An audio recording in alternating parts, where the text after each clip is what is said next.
नाज़रीन आदाब, आप देख रहे हैं आलमी सहारा। वक्त हो गया खबरनामे का। खबरनामा शुरू करने से पहले देखते हैं हेडलाइंस।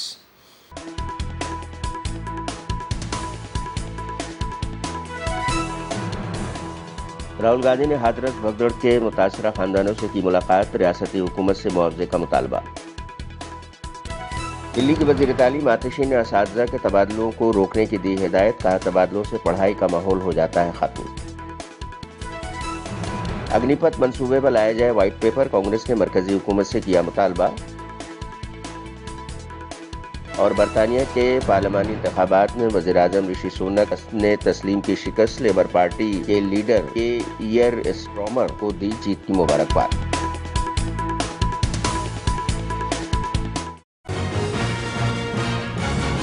लोकसभा में अपोजिशन लीडर और कांग्रेस लीडर राहुल गांधी ने हाथरस सानहा में जान गंवाने वालों के अहले खाना से मुलाकात की है। राहुल गांधी ने अलीगढ़ के पलखना गांव में मंजू के अहले खाना से मुलाकात की। मंजू के बेटे पंकज की हाथरस में भगदड़ में मौत हो गई थी। याद रहे कि हाथरस में सूरजपाल उर्फ भोले बाबा के सत्संग के दौरान भगदड़ मचने की वजह से कई जान चली गई थी। मैलिकुइन में बेशतर खवातीन भी शामिल हैं और इस साहने की वजह से इंतजामिया पर भी सवाल खड़े हो रहे हैं। रिपोर्ट के मुताबिक इंतजामिया ने भोले बाबा के प्रोग्राम के इनेकाद की इजाज़त दी थी, लेकिन अकीदतमंदों के बैठने का कोई मुनासिब इंतजाम नहीं था, जिसकी वजह से यह हादसा पेश आया। हाथरस सानहे के मुतासरीन के अहले खाना से मिलने के बाद कांग्रेस लीडर राहुल गांधी ने कहा है कि दुख की बात है कि बहुत से कुनबों का नुकसान हुआ है, काफ़ी लोग मरे हैं। उन्होंने कहा कि इंतजामिया की कमी तो है और गलती भी हुई है। उन्होंने मजीद कहा कि मुतासरीन के अहले खाना को मुआवजा मिलना चाहिए। मैं उत्तर प्रदेश के वजीर आला से गुजारिश करता हूँ कि मुआवजा जल्द से जल्द और ज़्यादा से ज़्यादा देना चाहिए। बहुत परिवारों को नुकसान हुआ है, काफ़ी लोगों की मृत्यु हुई है, तो दुख की बात है। मैं इसको राजनीतिक प्रिज्म से नहीं कहना चाहता हूँ, मगर प्रशासन की कमी तो है जी, और गलतियां तो हुई हैं, तो ये पता लगाना चाहिए। और शायद सबसे ज़रूरी बात कि कॉम्पनसेशन सही मिलना चाहिए, क्योंकि ये गरीब परिवार है और मुश्किल का समय है इनके लिए, तो कॉम्पनसेशन ज़्यादा से ज़्यादा। और मैं यूपी के चीफ मिनिस्टर से विनती करता हूं कि दिल खोल के कॉम्पनसेशन करें। सर, परिवार वालों से मिले, क्या कुछ कहा परिवार वालों ने? राहुल जी, आपने बड़ी बात मुआवजे की कही है, 2 लाख की बात उन्होंने कही है, तो मुआवजा निश्चित तौर पे ज़्यादा उनको मिलना चाहिए, क्योंकि बहुत गरीब लोग हैं। मिलना चाहिए, गरीब लोग हैं, इस समय इनको ज़रूरत है। तो अगर आप मैडम जवाब देने दीजिए, इस समय इनको ज़रूरत है। अब आपने 6 महीने बाद दिया, 1 साल बाद दिया, डिले किया, तो उससे किसी का फायदा नहीं। भैया, आप मुझसे सवाल पूछते हो, एक बार बोलने दो, मैं जवाब देता हूँ, आप जवाब खत्म नहीं करने देते हो। बोलने दो जी जी। तो आपने सवाल पूछा है, तो जिसने सवाल पूछा है उसकी इज्जत कीजिए। तो क्या था सवाल? ये था कि मुआवजा जल्दी से जल्दी देना चाहिए, और जितना दिया जा सकता है दिल खोल कर देना चाहिए। सर, परिवार वालों से आपकी बात हुई, उन्होंने क्या कुछ कहा? किसको दोषी मानते हैं परिवार? जी देखिए, परिवार वालों से मेरी पर्सनल बात हुई जी, उनके परिवार के बारे में जी, उनके बच्चों के बारे में, माता के बारे में, वो कैसे थे, क्या करते थे, तो वैसी बात हुई है। उन्होंने कहा कि प्रशासन की कमी है। उन्होंने कहा कि जो अरेंजमेंट वहाँ पुलिस का होना चाहिए था वो नहीं था, ठीक है।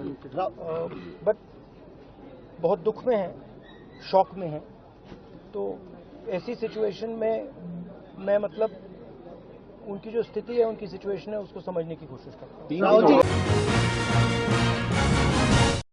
दिल्ली के वजीर तालीम आतिशी ने दिल्ली के सरकारी स्कूलों में 10 साल से ज्यादा वक्त से पढ़ाने वाले असातिज़ा के लाजमी तबादले के हुक्म को फौरी तौर पर रोकने की हिदायत दी है। वजीर तालीम आतिशी ने जुमरात को नामानिगारों को बताया कि जून में दिल्ली के महकमा तालीम ने एक हुक्मनामा जारी किया था, जिसमें कहा गया था दिल्ली के सरकारी स्कूलों में ज्यादा अरसे से एक ही स्कूल में जो काम कर रहे हैं उनका लाजमी तबादला किया जाए। आतिशी ने कहा कि यह हुक्म गलत तालीम मुखालिफ है। 1 जुलाई को दिल्ली के एजुकेशन सेक्रेटरी और महकमा तालीम के डायरेक्टर को इस हुक्म को मुस्तरद करने की हिदायत दी थी। 11 जून को दिल्ली सरकार के शिक्षा विभाग ने एक आदेश निकाला। उन्होंने आदेश निकाला कि कोई भी दिल्ली सरकार के स्कूलों में अगर कोई शिक्षक है जो एक स्कूल में 10 साल से ज़्यादा से पढ़ा रहे हैं तो उनका कंपलसरी ट्रांसफ़र होगा, वो चाहें या ना चाहें, उस स्कूल के बच्चे चाहें या ना चाहें, वो अच्छे टीचर हैं या ख़राब टीचर हैं, सब टीचर्स का कंपलसरी ट्रांसफ़र होगा। ये आदेश बिल्कुल गलत है, शिक्षा विरोधी है और इस आदेश को खारिज करने के लिए 1 जुलाई को मैंने दिल्ली के शिक्षा विभाग के सचिव, दिल्ली के शिक्षा विभाग के निदेशक को डायरेक्शंस दी। ये आदेश क्यों गलत है? ये आदेश इसलिए गलत है कि ये वही दिल्ली सरकार के टीचर्स हैं, ये उन्हीं सरकारी स्कूलों के टीचर्स हैं जिनकी पिछली 10 साल की मेहनत से दिल्ली के सरकारी स्कूलों में काया पलट हुआ है। ये वही टीचर्स हैं जिनकी मेहनत से दिल्ली सरकार के स्कूलों के बच्चे IIT में जा रहे हैं, जेईई का एग्ज़ाम क्लियर कर रहे हैं, नीट का एग्ज़ाम क्लियर कर रहे हैं। ये वही टीचर्स हैं जिनकी मेहनत से दिल्ली के सरकारी स्कूलों के नतीजे प्राइवेट स्कूलों से बेहतर आ रहे हैं। ना सिर्फ दिल्ली के सरकारी स्कूलों में बल्कि हमारे देश की न्यू एजुकेशन पॉलिसी जो 2020 में निकल के आई है, बिल्कुल स्पष्ट तौर से कहती है कि बार बार ट्रांसफ़र की प्रक्रिया, बहुत बड़े स्केल पे ट्रांसफ़र की प्रक्रिया टीचर्स में नहीं होनी चाहिए। टीचर्स को एक स्कूल में रहना चाहिए और अनलेस कोई बहुत ही स्पेशल सर्कमस्टेंस हो, टीचर्स को एक ही स्कूल में पढ़ाना चाहिए। आप इस बात को समझिए, सरकारी स्कूल में कौन से बच्चे आते हैं? सरकारी स्कूल में बच्चे आते हैं जो इस शहर के सबसे गरीब परिवार से होते हैं। सरकारी स्कूल में वो बच्चे आते हैं जो फर्स्ट जनरेशन लर्नर्स होते हैं। सरकारी स्कूल में वो बच्चे आते हैं जिनके घरों में उनको पढ़ाने वाला कोई नहीं होता। तो सरकारी स्कूल में पढ़ने वाले बच्चों के लिए सिर्फ और सिर्फ उनके टीचर्स उनके एकेडमिक गाइडेंस के लिए, उनको पढ़ाने के लिए, उनको सपोर्ट करने के लिए अवेलेबल है। जब एक झटके में स्कूल के आधे टीचर्स बदल दिए जाते हैं, जब उनको एक झटके में ट्रांसफ़र कर दिया जाता है, तो पूरा स्कूल अस्त व्यस्त हो जाता है, पूरे स्कूल में पढ़ाई लिखाई का माहौल ख़राब हो जाता है। AIMIM के लीडर और लोकसभा में रुकने पार्लियामेंट असदुद्दीन ओवैसी ने मुस्लिम मसाइल पर आवाज बुलंद करते हुए कहा है कि बीजेपी मुसलमानों की नफरत पर जीतती है और मुसलमानों के नाम नेहाद मसीहा मुसलमानों के 90% वोट हासिल करते हैं, लेकिन फिर भी इस पार्लियामेंट के दरवाजे मुसलमानों के लिए नहीं खुले। मैं उन मासूम नौजवानों के बारे में कह रहा हूं जिनको मॉब लिंचिंग के जरिए मारा जा रहा है। आम आदमी पार्टी लीडर मैं उन बेजुबान माँ और बाप के बारे में बोल रहा हूं जिनकी औलाद आज इस हुकूमत के गलत कानून के चक्कर में जेलों में सड़ रहे हैं। सर, मैं दस्तूर जब इस ऐवान में बन रहा था, संविधान बन रहा था, तो उस वक्त अलहदा वोटर लिस्ट और इंतखाबी रिजर्वेशन की बात आई, तो उस वक्त के हमारे फाउंडिंग फादर्स ने, हमारे बुजुर्गों ने, दोनों समुदाय के हिंदू और मुसलमानों ने फैसला किया कि हम इस पर राज़ी नहीं होंगे। बल्कि उन्होंने क्या कहा था हमारे फाउंडिंग फादर्स ने, उन्होंने मुखालिफत की थी अलहदा वोटर लिस्ट की और इंतखाबी रिजर्वेशन की। उन्होंने कहा था, I quote sir, it is the duty of majority community to ensure that minorities are elected in the representative numbers. BJP मुसलमानों की नफरत पर जीतती है और मुसलमानों के नाम निहाद मसीहा मुसलमानों के 90% ज़्यादा वोट हासिल करते हैं, मगर फिर भी इस ऐवान के दरवाजे नहीं खुलते मुसलमानों के लिए और सिर्फ 4% मुसलमान जीत कर आते हैं। सर, संविधान सिर्फ एक किताब नहीं है जिसे चूमा जाए, संविधान एक किताब नहीं है जिसे दिखाया जाए, संविधान एक सिंबल भी है, मगर संविधान एक हमारे बुजुर्गों के ख्वाबों की किताब है। हमारे जमहूरियत को हमारे बुजुर्गों ने इस तरह समझा, हमारे फाउंडिंग फादर्स ने इस तरह जमहूरियत को समझा कि इसमें हर समुदाय और मजहब और समाज के मानने वाले लोगों की राय को शामिल किया जाएगा। जैस्मिन शाह ने कहा है कि दिल्ली में 1100 पेड़ काटे जाने के मामले में महकमे जंगलात के अफसरान जवाब नहीं दे रहे हैं। उन्होंने कहा है कि दिल्ली में अगर एक टहनी भी बिना इजाजत के काटी जाती है तो महकमे जंगलात 50,000 का जुर्माना लगाता है, लेकिन बीजेपी के LG के जबानी हुक्म पर पेड़ काटे जाते हैं और अब महकमे जंगलात का अफसर जवाब नहीं दे रहा है। जैस्मिन शाह ने कहा है कि इन अफसरान पर बीजेपी के जरिए दबाव डाला जा रहा है। नहीं, अब तक जो मैंने अभी भी कहा कि इतना प्रेशर कभी भी 9 साल से दिल्ली में केजरीवाल जी की सरकार है। फॉरेस्ट डिपार्टमेंट, मतलब अगर एक पेड़ की छटाई भी हो जाती है विदाउट परमिशन, फॉरेस्ट डिपार्टमेंट इतना हल्ला करता है, 50,000 का फाइन लगाता है, जो उसका काम है। वो फॉरेस्ट डिपार्टमेंट जो फ्रंट फुट पे आके दिल्ली के ट्री कवर को कटने से बचाता है, जिसके कारण, जिसके प्रयासों से मैं उनकी भी वाहवाही करूंगा, क्योंकि जो काम हुए हैं दिल्ली में पिछले 9 सालों में 20% से अगर 23% ग्रीन कवर बढ़ा है, तो हमारे अधिकारियों ने भी अहम काम किया है हमारे निर्देश पर। लेकिन वो फॉरेस्ट डिपार्टमेंट आज मंत्री के सामने जवाब देने से अगर बच रहा है, तो इसका मतलब साफ है, कहीं ना कहीं इस प्रकार का दबाव डाला जा रहा है जो अब तक कभी भी इनके ऊपर नहीं डाला गया था। वारिस पंजाब के चीफ अमृतपाल सिंह को डिब्रूगढ़ जेल से बाहर लाया गया है और इम्कान जाहिर किया जा रहा है कि वो दिल्ली में लोकसभा एमपी का हलफ उठा सकते हैं। वाज़ेह है कि अमृतपाल सिंह ने पंजाब की खडूर साहिब की सीट जीती है।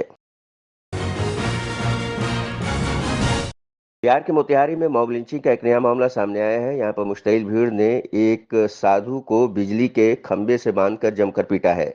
साधु भीड़ से उन्हें छोड़ने के लिए रहम की भीख मांगता रहा, लेकिन भीड़ पर साधु की इल्तिजा का कोई असर नहीं हुआ। वहां से गुजर रहे रिटायर्ड दारोगा ने जख्मी साधु को भीड़ के चंगुल से बमुश्किल छुड़ाया और उन्हें अस्पताल में दाखिल कराया, जहां उनका इलाज जारी है।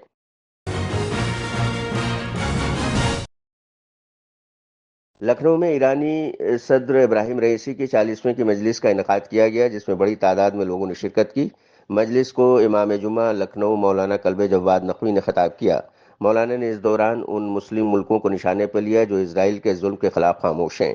इससे पहले दीगर उलमा ने भी हेलीकॉप्टर हादसे में शहीद ईरानी सदर इब्राहिम रईसी को याद किया। ईरान में सदारती इंतखाब का दूसरा मरहला आज होगा।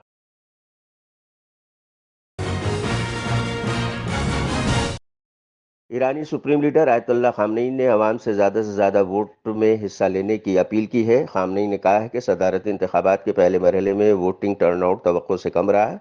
उन्होंने कहा कि उम्मीद है कि दूसरे मरहले में वोटर्स की तादाद ज़्यादा और मुमलकत के लिए बाइस फ़ख्र होगी। 4 जून को होने वाले सदारती इंतखाबात के पहले मरहले में वोटिंग टर्नआउट 28% था। ईरानी वज़ारत दाखिला का कहना है कि ये इत्मीनान बख्श नहीं था।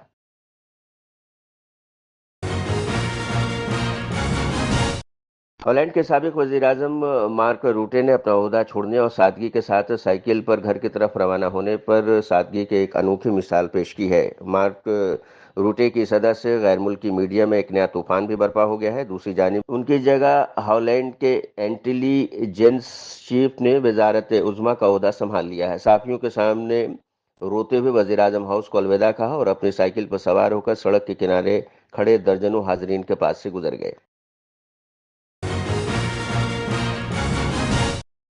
इस बार बरतानिया में हो रहे इंतखाबात में तब्दीलियां होती वाज़ेह तौर पर नजर आ रही हैं। हिंद निज़ाद बरतानिया के वज़ीर-ए-आज़म ऋषि सुनक की क़यादत में क़दामत पसंद इत्तेहाद इस बार शिकस्त से दो चार हो सकता है। एग्जिट पोल के मुताबिक कीर स्टार्मर की लेबर पार्टी 14 साल बाद इक़्तिदार में आ सकती है। लेबर पार्टी को 410 सीटें मिल सकती हैं। दूसरी तरफ कंजर्वेटिव पार्टी को सिर्फ 131 सीटें मिलते दिख रही हैं। लेबर पार्टी को मिल रही भारी जीत पर कीर स्टार्मर ने अवाम का शुक्रिया अदा किया है। उन्होंने कहा है कि उन लोगों के लिए भी काम करेंगे जिन्होंने हमें वोट नहीं दिया है। मैं आपको बता दें, कल यानी 4 जुलाई को बरतानिया में पार्लिमानी इंतखाबात के लिए वोट डाले गए थे। आज वोटों की गिनती जारी है। The Labour Party has won this general election, and I have called Sir Keir Starmer to congratulate him on his victory. Today, power will change hands in a peaceful and orderly manner, with goodwill on all sides. That is something that should give us all confidence in our country's stability and future. The British people have delivered a sobering verdict tonight. There is much to learn and reflect on, and I take responsibility for the loss.